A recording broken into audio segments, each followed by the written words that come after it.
All right. Good morning. We're back with another video. Today's video is going to be a little bit different. It's not going to be focused on narcissism or divine counterparts so much, but I actually wanted to touch on sleep paralysis and what sleep paralysis really is. At least what I believe it really is. And in what my experience I have found works to fix that from occurring. Okay. Now let me say this. You might hear some background noise. My dryer is going and my kids out of school because of the Mardi Gras holidays, which today's their last day out, but he's home. So, and we have a small space. We live like in an apartment. So he's in his room playing a game. So you might pick up a little bit of that in the background, but it shouldn't be too much, if at all. I'm trying to speak a little bit louder to kind of cover that up. But anyway, I see so many. I get tired of typing out the same response to people over and over when I see comments or posts about sleep paralysis. Okay, first let me explain what sleep paralysis is.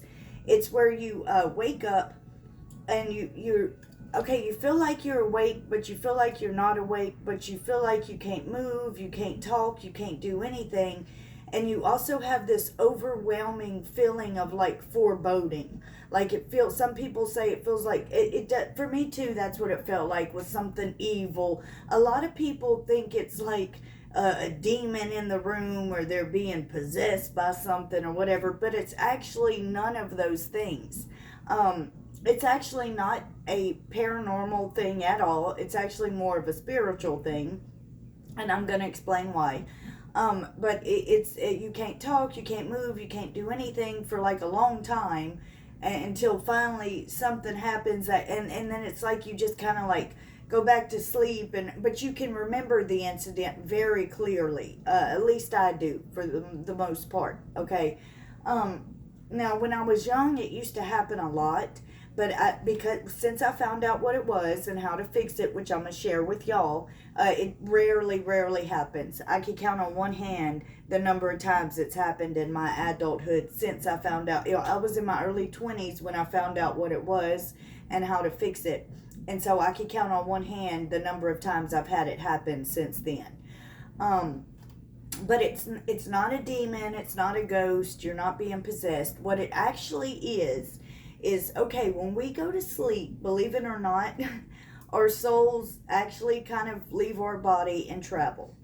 And there's a name for it. I don't believe it's astral travel. I think it's called something else. But what happens, the reason we experience sleep paralysis is we happen to wake up when we should not wake up, and we either catch the soul slipping out or slipping back into the body. Okay, and so when that happens, because we're not supposed to experience that, the brain, we're not equipped. The 3D and the 5D, things are not supposed to merge like that. The brain's not really equipped to deal with that.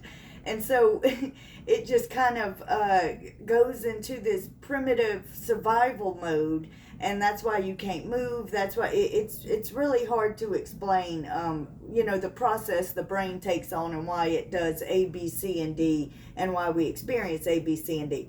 But, okay, so the way you deal with that is simply before you go to sleep at night, you just pray to whatever it is you believe in, whether it be God, source, universe, whatever. But you say a little prayer that when you go to sleep tonight, that if your soul is going to travel, that it does so smoothly, that it slips in and out smoothly, and that you don't awaken and catch, because that's all it is. Honestly, that is all that it is. And I promise, if you don't believe what I'm saying, you just try it and you'll see. You'll see.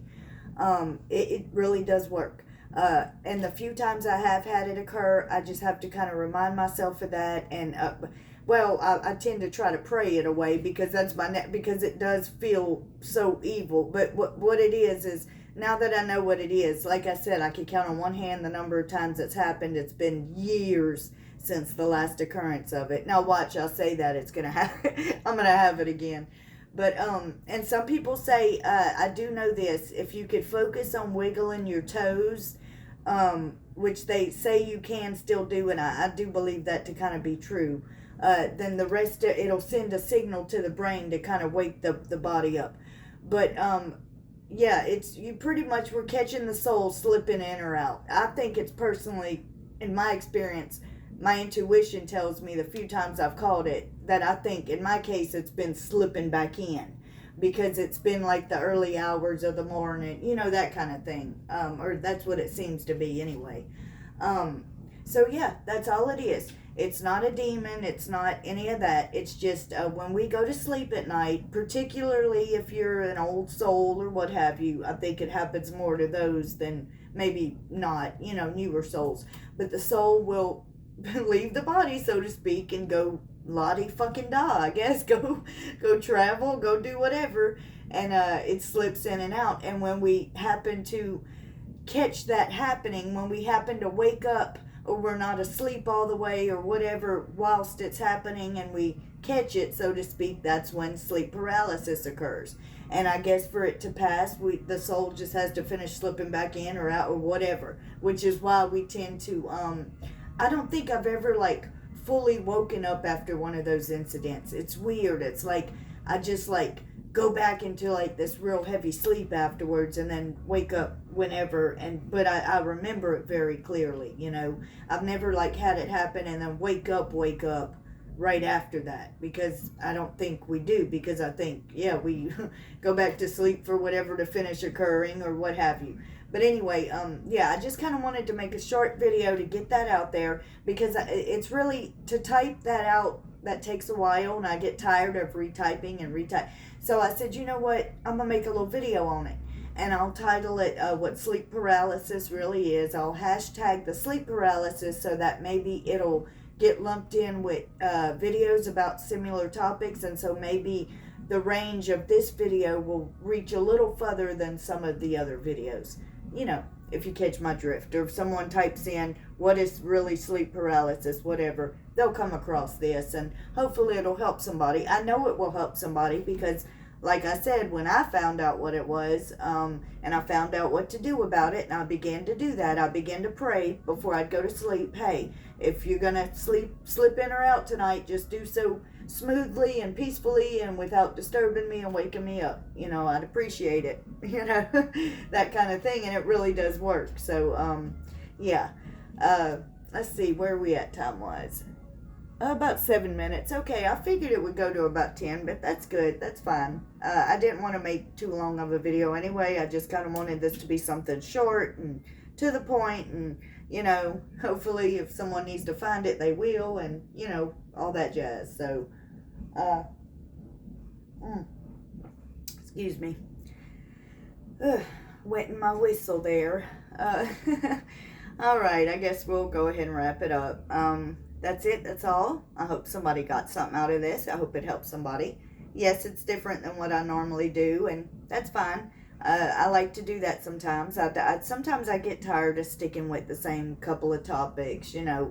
I feel like that gets redundant and repetitive and, you know, that kind of thing. So, thought we'd switch it up a little bit. I do paranormal / spiritual work, which the narcissistic bullshit and the divine counterpart journey shit is part of the spiritual stuff. So, you know, the paranormal has kind of, and I guess this, I would not lump this in with paranormal, but it would actually be lumped in with more of a parapsychology type of thing, a parapsychological type category, or we'll just say spiritual. So yeah, because it's not paranormal, because it is not a ghost, it is not an entity, it is not a demon, it is not none of those things. I promise you, it's not none of those things.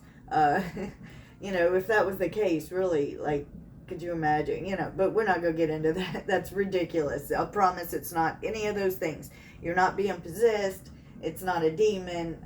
You know, it's not none of those things. So, you know, maybe that'll put somebody's mind at ease too. You know, hopefully I could clear up some misteachings or misguidance around the topic. So anyway, yeah, I said I was gonna hang up. I said I was gonna wrap it up about a couple minutes ago, and here I go again. So, all right, I'm really wrapping it up this time. Hang on. All right, that's it. That's all. I hope somebody got something out of this. I hope that I helped somebody. I love you. Until next time, goodbye. Hi.